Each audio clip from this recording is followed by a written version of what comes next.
नमस्कार, मैं सुजाता सैनी और आप देख रहे हैं इंडिया स्पीक्स डेली। तो दिल्ली की जनता के लिए बहुत बड़ी खबर है, लेकिन ये सिर्फ दिल्ली तक ही अब सीमित नहीं रहेगा। बाद में जो अन्य जितने भी राज्य हैं वो इस पॉलिसी को, ये जो घटना जिसके विषय में मैं अभी बता रही हूँ, उसको अपना सकते हैं। दरअसल दिल्ली में अब सीएनजी वाले जो ऑटो हैं उन पर धीरे धीरे उन पर बैन लगाया जा रहा है और सरकार ये चाहती है कि पेट्रोल डीजल से चलने वाले जो वाहन है अब उनकी संख्या को कम किया जा सके और धीरे धीरे ही सही अब इलेक्ट्रॉनिक वाहन जो है उनकी खरीद फरोख्त अब बढ़ेगी। इसके विषय में 4-5 साल से चल भी रहा था, लेकिन अब इस पर सरकार सख्त से सख्त नियम बनाने वाली है।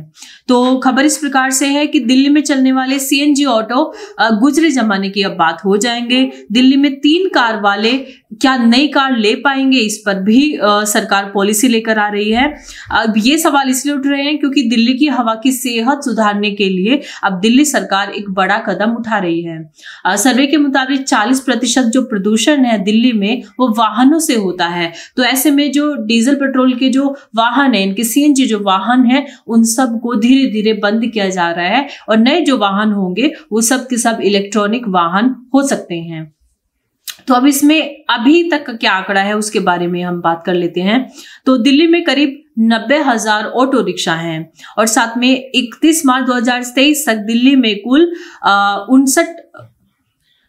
31 मार्च 2023 तक दिल्ली में कुल 79.5 लाख गाड़ियां थी और इसमें से प्राइवेट गाड़ियों की संख्या 20.7 लाख थी और दिल्ली में कुल 1.2 करोड़ गाड़ियां रजिस्टर्ड हैं।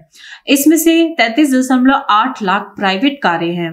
तो ये सब अभी तक की जो व्हीकल जो दिल्ली में चल रही हैं उनकी कुल संख्या है, जिनसे दिल्ली में लगभग 40% का जो पॉल्यूशन है वो ये सभी व्हीकल प्रोड्यूस करते हैं। तो इसको लेकर के सरकार अपनी ईवी पॉलिसी का ड्राफ्ट तैयार कर रही है।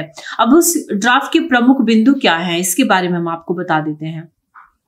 सूत्र के मुताबिक 15 अगस्त 2025 से दिल्ली में नए सीएनजी ऑटो रिक्शा का पंजीकरण नहीं होगा।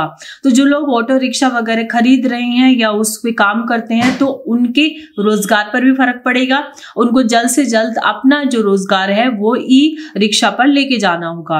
अब सभी सीएनजी ऑटो परमिट 15 अगस्त 2025 से केवल ई ऑटो परमिट में बदल दिए जाएंगे, यानी कि उसके बाद आपको जो परमिट मिलेगा वो सीएनजी का नहीं मिलेगा, वो ई रिक्शा का मिलेगा। तो ई रिक्शा खरीदने पड़ेंगे। 10 साल से पुराने सीएनजी ऑटो रिक्शा को इलेक्ट्रिकल ऑटो रिक्शा से बदलना अनिवार्य है। एटलीस्ट देखिए, पूरा नए तो लाइसेंस नहीं मिलेंगे, नया आप नहीं खरीद पाएंगे, लेकिन जो पुराने ऑटो रिक्शा है जिनकी उम्र अभी 10 साल हो गई है उनको भी आपको बदल के ई रिक्शा में कन्वर्ट करना पड़ेगा। तो अभी ये है, इसमें सभी कचरा एकत्रित करने वाले वाहनों को चरणबद्ध तरीके से इलेक्ट्रिक वाहनों में बदला जाएगा। इसमें 100% इलेक्ट्रिक लक्ष्य 31 दिसंबर 2027 तक पूरा किया जाएगा। यानी कि सरकार इसको अपने तरीके से अपना जो टारगेट रख रही है वो 2027 के लास्ट डेट तक रही है, 31 दिसंबर तक। केवल इलेक्ट्रिक बसों की खरीदी ही की जाएगी और BSVI बसें सिर्फ अंतरराज्यीय परिचालन के लिए उपयोग होंगी। अभी जो पेट्रोल डीजल के जो वाहन है, जो बसें हैं, वो सारी बसें केवल जैसे कि दिल्ली से बाहर जिन राज्यों में जाना है उनमें यूज होंगी। दिल्ली के अंदर जितनी बसें चलेंगी वो भी ई बसेस ही चलेंगी। दिल्ली में निजी कार मालिकों को तीसरी या उससे अधिक कार के लिए केवल इलेक्ट्रिक कार खरीदनी होगी यदि वही का पंजीकरण है। तो दिल्ली में जिसके पास अभी 3 कार है उसके बाद वो और नई कार लेना चाहता है तो वो केवल इलेक्ट्रिक कार ही खरीद पाएंगे। नॉर्मल जो कार अभी जो है पेट्रोल डीजल से, वो कार ये लोग नहीं ले पाएंगे। बता दें कि इस ड्राफ्ट पॉलिसी को रिकमेंडेशन के लिए सभी स्टेक होल्डर्स के पास भेज दिया गया है और जिसके बाद रिकमेंडेशन पर विचार कर पॉलिसी को कैबिनेट में पेश किया जाएगा और ये ड्राफ्ट तैयार अभी किया जा रहा है। तो दिल्ली सरकार के कैबिनेट की मंजूरी के बाद ये लागू हो सकता है। अब दिल्ली में वायु प्रदूषण एक गंभीर समस्या बनी हुई है और इसे देखते हुए सरकार ने ऐलान किया है कि 2026 तक दिल्ली की राजधानी से 48,000 ईवी चार्जित पॉइंट स्थापित किए जाएंगे और साथ ही 6 नए वायु गुणवत्ता निगरानी केंद्र भी बनाए जाएंगे और ताकि प्रदूषण के स्तर पर नजर रखी जा सके। और बाहरी गाड़ियों की एंट्री को नियंत्रित करने के लिए भी एक नई पॉलिसी दिल्ली सरकार लागू करने जा रही है।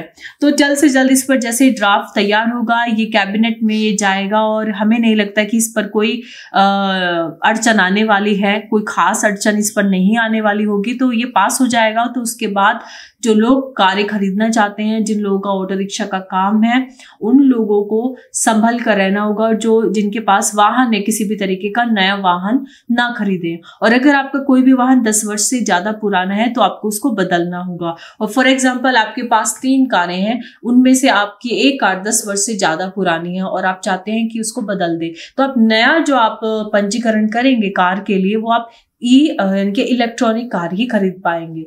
अभी इसलिए आपको ये सारी जो पॉलिसीज जो सरकार अभी बना रही है उस पर नजर रखने की जरूरत है। तो हम तो ये सुझाव देंगे कि अभी कोई वाहन आप ना खरीदे, सरकार का क्या रुख है उसको स्पष्ट होने दे, उसके बाद ही आप अपना पैसा इन्वेस्ट करें। तो इस रिपोर्ट में इतना ही। आप अपने विचार कमेंट बॉक्स में जरूर लिखिएगा। धन्यवाद।